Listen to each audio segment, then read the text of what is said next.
Thank you all for all tuning in. This month we're covering one of our value drivers again, and we continue to go through this series. We did market conditions with interest rates and that impact in last month. This month is focused on industry conditions.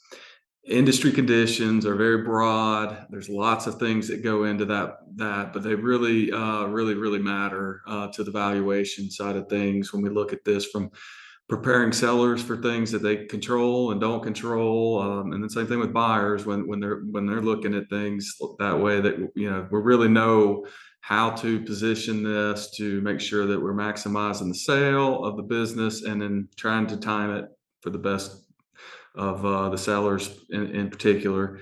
One of the things, when you think about industry conditions, and we've got a great article below that really goes into detail, but some of the common things that you got to consider are: how fast is the industry growing? Is it declining, shrinking? Is it, kind of running into an obsolescence phase over the broad part of the industry?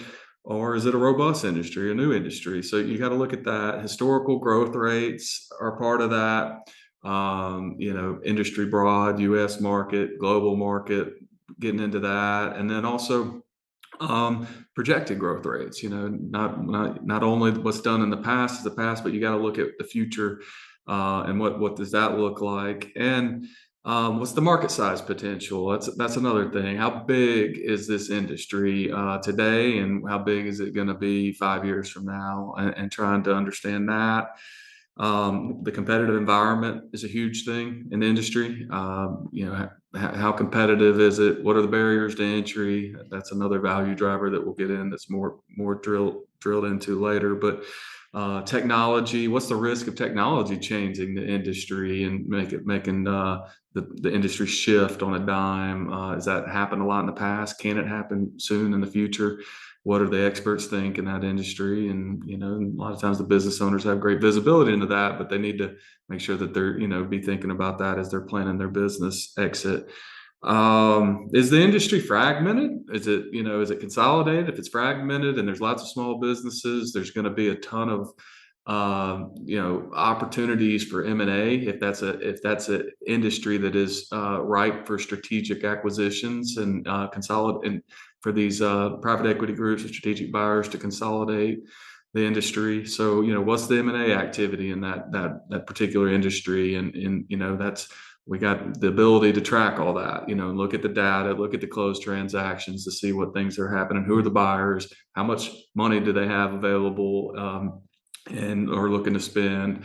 Are they on the tail end of that cycle, or is it still kind of a robust M&A market for that industry? So all those things and more, we talk about, we look at, and got to consider.